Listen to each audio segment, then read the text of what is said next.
On n'avait jamais vu ça avant. Jamais je n'aurais cru qu'on allait vivre de cette manière ici, dans notre paradis. Et aujourd'hui, à chaque inondation, à chaque cyclone, on doit s'attendre à ce résultat. Rawinia Olsen-Kingi travaille dans le social pour les siens, les Maoris, le peuple indigène de Nouvelle-Zélande. Si notre environnement naturel n'est pas en bonne santé, notre communauté ne peut pas non plus être en bonne santé. Et moi aussi, je me sens mal. Je le vois autour de moi, les gens ne sont pas bien, spirituellement, mais aussi physiquement. C'est le reflet de ce que nous ressentons. Voilà notre réalité. Comment vivre avec ça? Rawinia se sent désemparée devant cette terre ravagée de Tolaga Bay. À chaque catastrophe naturelle, des milliers de troncs de pins exotiques, des arbres qui ne sont pas originaires de Nouvelle-Zélande, se déversent sur cette plage au nord du pays. Un fait qui, paradoxalement, trouve ses origines dans la lutte contre le changement climatique. La Nouvelle-Zélande a développé un nouvel outil dans ce combat, les fermes de carbone. Pour réduire les émissions de gaz à effet de serre, le pays a misé sur ces grands espaces, propices à l'industrie forestière. Avec un principe simple, planter des arbres pour absorber le CO2 et revendre ensuite des crédits carbone aux entreprises qui en émettent trop. Ces fermes de carbone sont-elles un nouveau fléau écologique? Aux abords des Alpes du Sud, la plus grande chaîne de montagnes de Nouvelle-Zélande. Allez, Rose. L'élevage est ici un pilier de l'économie locale. Allez, Rose. Warwick James possède l'une des plus grandes fermes de la région du Canterbury. Depuis 3 générations, ils y élèvent un cheptel de 1300 moutons. Mais c'est la crise. Et cette année, les exportations de viande ont chuté de 25%. Allez, Rose. La Nouvelle-Zélande est une nation exportatrice de moutons, de vaches et d'agneaux. On dépend beaucoup des marchés internationaux. Quand le marché baisse, on vend des crédits carbone et ça nous aide à équilibrer les hauts et les bas de notre ferme.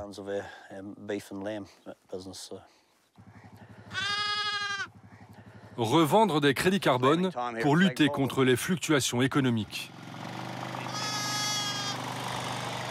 Cette idée séduit de plus en plus les éleveurs de bétail. Au cours des 5 dernières années, 200 000 hectares de fermes ont été reconvertis en forêts de carbone. Warwick est l'un des premiers à avoir franchi le pas. La moitié de sa propriété est désormais consacrée aux compensations carbone. Ce jour-là, il reçoit un consultant lié au ministère du Commerce qui vient régulièrement évaluer la quantité de crédit carbone que Warwick peut ensuite revendre aux sociétés étrangères. On va commencer avec celui-ci. On fait une mesure simple au niveau de la poitrine. C'est un gros arbre. Oui, ceux qui se trouvent en périphérie sont les plus gros. Plus d'1 mètre? Oui, 112 cm. Cet endroit est ce qu'on appelle une parcelle permanente pour le carbone. Tous les 5 ans, nous revenons sur ces mêmes parcelles pour mesurer les mêmes arbres qui servent d'indicateur pour le reste de la forêt. On évalue leur taux de croissance que l'on extrapole ensuite à la totalité de la forêt. Cela nous donne la quantité de carbone absorbée par ces arbres, une quantité basée sur leur volume et leur hauteur, bien sûr. Les données sont ensuite évaluées et enregistrées par le ministère, et les crédits carbone sont distribués sur la base de ces données. Ces arbres ont entre 20 et 22 ans. Et sur la totalité des 500 hectares, ils produisent en moyenne 50 tonnes ou unités de CO2 par hectare chaque année. Mais là aussi, il y a des hauts et des bas. Cette année, le marché a été assez volatile. Un marché instable qui peut tout de même lui rapporter jusqu'à 900 000 € par an, 3 fois plus que ses revenus liés à l'élevage. Et surtout, c'est une rente annuelle. On joue un rôle dans la lutte contre le changement climatique et ça peut aussi être un business. Un business qui ne profite pas à tout le monde. Sur la côte est de l'île du Nord, Gisborne et sa région appelée en maori Tairafiti.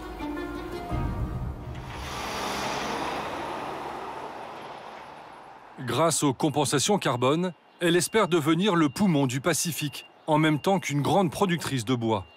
3 millions de tonnes de pins exotiques y sont exportés par an, issus des fermes de carbone, arrivées à maturité. Un nombre que la région prévoit même de doubler d'ici 5 ans. Et pourtant, ces pins exotiques ne sont pas adaptés aux terres du coin. Leurs racines ont du mal à se fixer dans un sol au taux d'érosion le plus élevé du monde. En février dernier, 2 cyclones presque consécutifs ont provoqué la mort de 11 personnes et dévasté une grande partie de la région.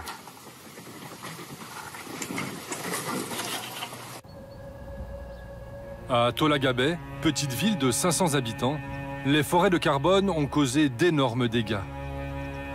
Parmi les habitants les plus touchés, Bridget et Mike Parker. Oui. Je me demandais si on avait un autre endroit où mettre tout ça. On doit juste continuer de faire de la place pour retirer toute cette vase, c'est tout. Il y a encore beaucoup à enlever, n'est-ce pas? Ce couple d'agriculteurs emploie 11 personnes et exporte habituellement 4 tonnes de kiwis. Mais depuis 8 mois, ils n'ont fait que déblayer leur propriété. Tout ce que vous voyez ici était recouvert d'arbres. On a eu des troncs de plus de 20 mètres de long. Ces arbres ont parcouru 25 kilomètres. Ils viennent de tout là-haut. Ils ont cassé toutes nos barrières, tout emporté. Les arbres ont détruit ces terres. Et à la fin du cyclone et des inondations, de la vase et des troncs d'arbres ont échoué ici. Ça nous fend le cœur de savoir que ça a été emporté par la rivière pour finir ici, chez nous, sur notre magnifique ferme, qui a été complètement dévastée. Nous ne sommes même pas sûrs de pouvoir la sauver.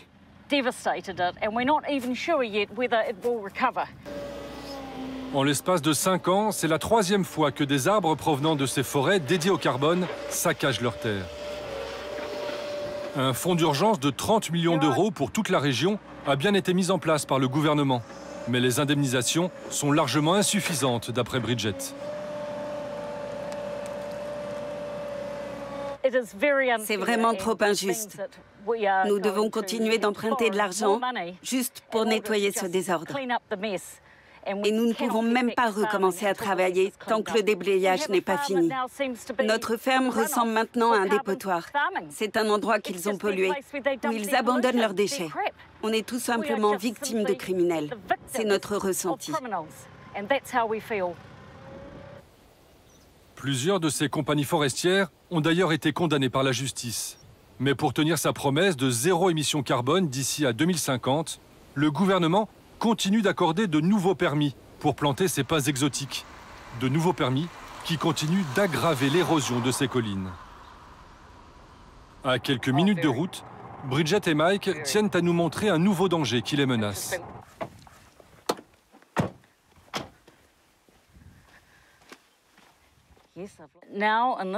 Après le passage du cyclone Gabriel, une autre forêt s'est effondrée sur la rivière. Aux prochaines grosses intempéries, il y a des centaines d'hectares de pins derrière cet éboulement qui vont s'effondrer le long de cette colline, jusqu'à la rivière, et ils finiront une fois de plus sur notre maison, sur nos fermes. C'est une situation vraiment très préoccupante, et je n'ai aucune idée de comment on pourrait arrêter ça. Après le passage du cyclone, près de 1000 fermes de la région ont été dévastées par ces forêts de compensation carbone.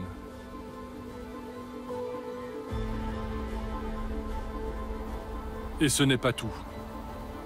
Ce désastre économique et environnemental affecte également les conditions de vie des Maoris. Nous retrouvons Rawinia, que nous avions rencontrée sur la plage de Tolaga Bay. Il y a quelques années, elle a décidé de retourner vivre sur la terre de ses ancêtres, avec son mari et ses 6 enfants.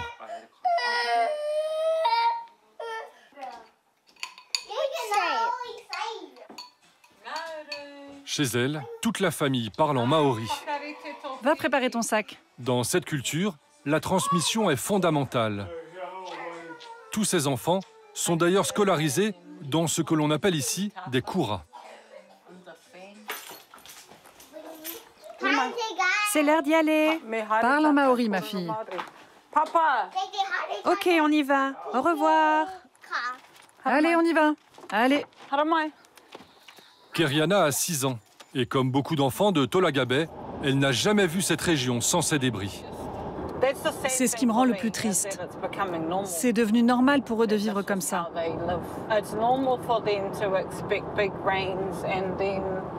C'est devenu normal pour eux de se dire que s'il y a de grosses intempéries, il y aura encore plein de débris de bois sur nos plages. Il n'y aura plus d'électricité. Ils ne pourront pas aller à l'école ou voir leur famille.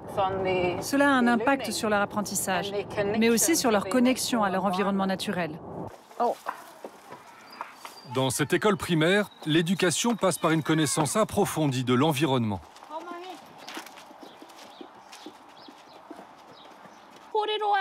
Quelle est la raison pour laquelle cet arbre a des branches qui poussent vers le bas? Ce matin, découverte de la flore de la région avec l'institutrice, toujours en langue maori.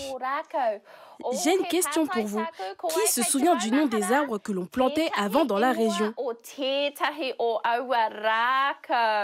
Quelqu'un le sait? Levez la main.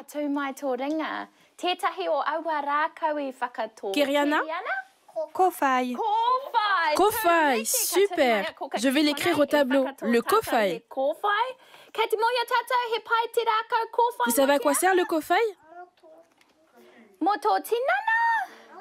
Pour le keruru? Oui, en effet. C'est bon pour le pigeon des bois, pour le keruru. Comme chaque jour de la semaine, les enfants pratiquent également le kapahaka, des chants et des danses traditionnelles, piliers de l'identité maori.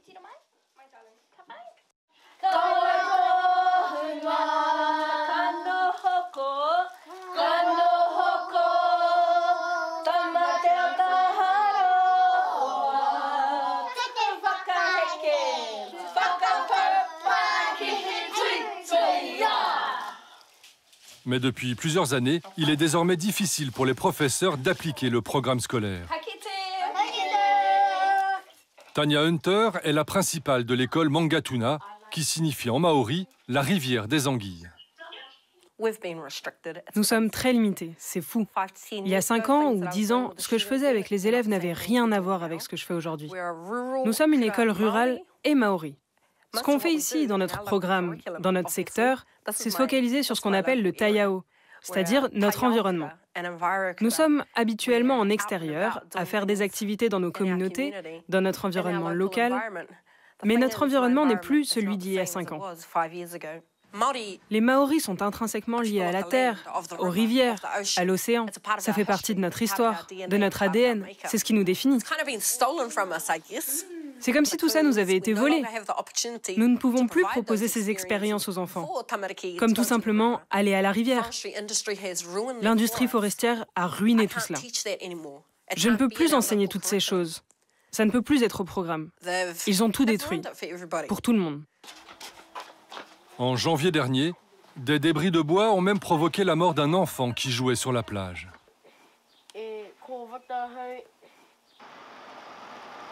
À la sortie de l'école, Rawinia nous emmène de nouveau au bord de la mer. Pour elle, les mesures mises en place pour gérer ces catastrophes ne sont pas à la hauteur de la situation.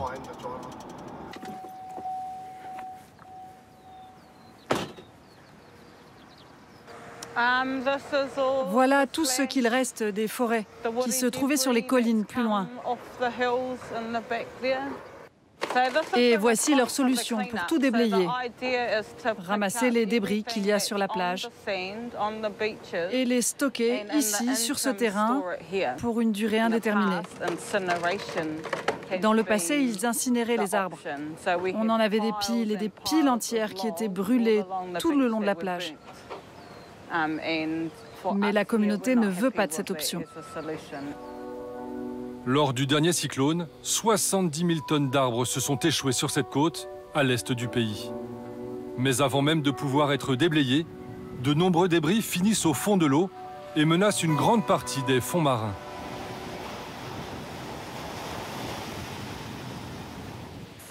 Les arbres descendent de cette rivière et s'éparpillent ensuite sur les deux côtés de la baie. Cela asphyxie nos langoustes, nos ormeaux, nos oursins qui sont nos ressources alimentaires. Nous n'avons plus accès à ces animaux que nos ancêtres ont pourtant mangés pendant des siècles. C'est tout un écosystème auquel nos enfants n'auront plus accès.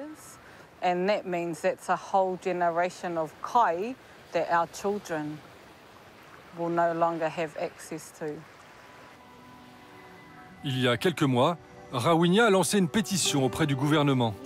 Avec sa communauté, elle souhaite qu'une enquête indépendante fasse la lumière sur les conséquences de ces fermes de carbone. Une initiative rejetée par le ministre de l'Industrie forestière.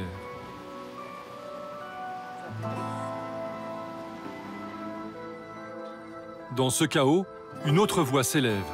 Renée Raroa est une activiste. Stacy est là? Depuis plusieurs années, elle dénonce les méthodes de l'industrie forestière. Ce jour-là, en pleine campagne pour les élections législatives, elle se rend à un meeting organisé entre les différents candidats pour aborder ces problématiques. On a des gens qui ont frôlé la mort ou qui ont perdu leur maison sur cette côte. Tout ça à cause de la chute d'arbres.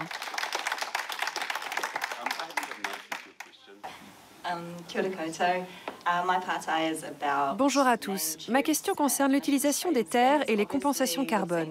Ces dernières années, des décisions prises dans le passé et que l'on continue peut-être encore de prendre ont eu un impact inattendu sur nos terres.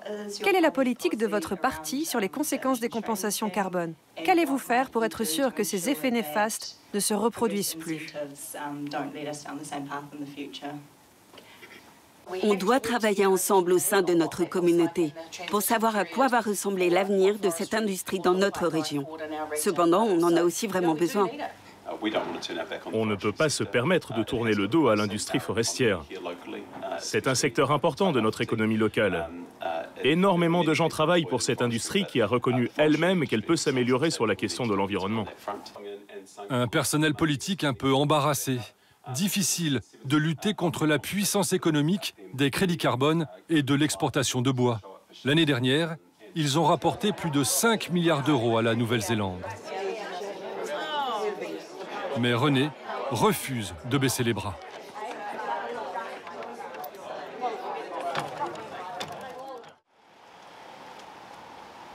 En mars dernier, elle est allée plaider sa cause au siège des Nations Unies à New York lors d'un forum des peuples autochtones.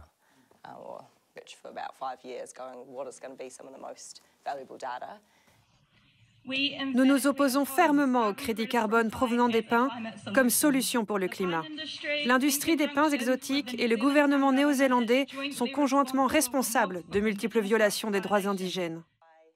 On voulait s'assurer de pouvoir être entendu à l'échelle internationale, pour envoyer un message fort, pour dire que l'on ne va pas se contenter de petites actions et que nous voulons de vrais changements.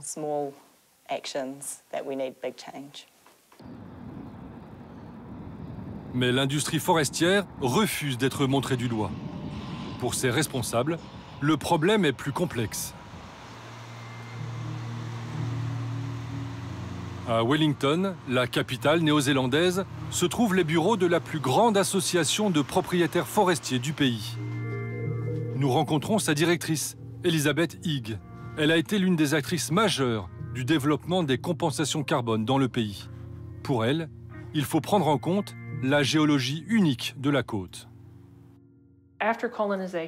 Après la colonisation, différentes idées sont nées dans le pays pour développer l'économie. Et dans beaucoup de cas, elles n'ont pas été très subtiles. À l'époque, la forêt native de Nouvelle-Zélande était présente dans la quasi-totalité du pays.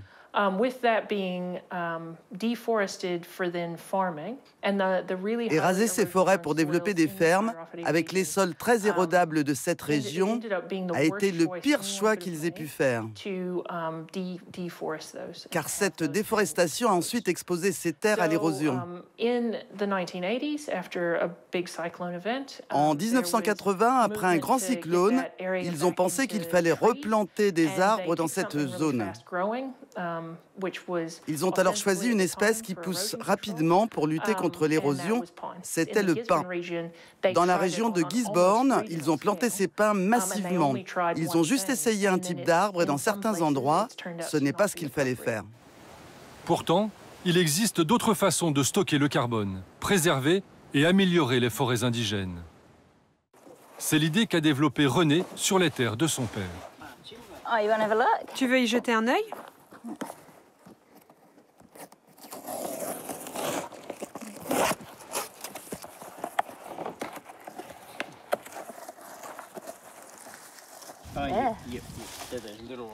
Ce sont de belles pousses.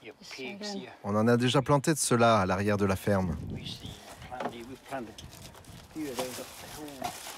De jeunes arbres qui serviront de levier pour développer de nouveaux modèles durables.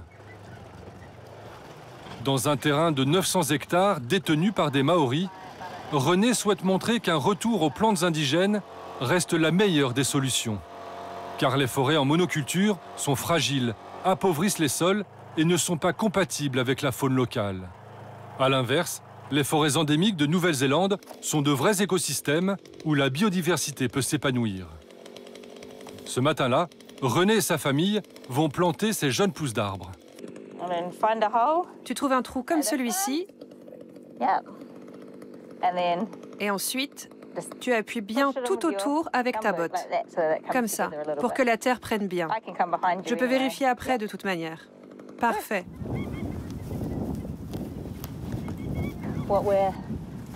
Ce que l'on plante ici, ce sont des manukas, des arbres qui luttent contre l'érosion due à la rivière. Ces manukas se trouvent partout dans la forêt. Mais ici, ils seront l'un des premiers types d'arbres qui commenceront à régénérer les terres. Ce que l'on espère faire avec ce projet, c'est montrer que les terres maoris peuvent créer un modèle d'investissement. Et ce serait la première de beaucoup d'autres initiatives de ce genre. Et un récent rapport des Nations Unies pourrait leur donner un coup de pouce. Le bilan carbone des pins exotiques serait pire que prévu. En cause, la vente de bois issu des monocultures. On a des outils pour mesurer l'absorption de carbone dans ces forêts exotiques, mais on ne compte jamais les émissions que ces arbres engendrent.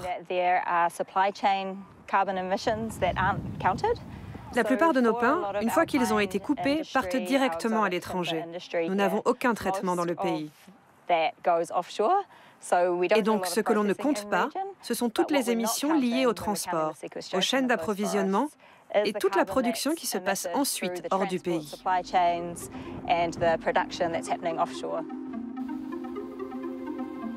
Les fermes de pins pourraient en fait relâcher 2 fois plus de carbone dans l'atmosphère qu'elles n'en absorbent. Mais avec la promesse d'un monde sans émissions de CO2 d'ici à 2050, le prix des crédits carbone sera multiplié par 5 dans les 20 prochaines années. Et la Nouvelle-Zélande ne compte pas renoncer à cette manne. Dans 5 ans, le pays atteindra les 2 millions d'hectares de forêt consacrés aux compensations carbone.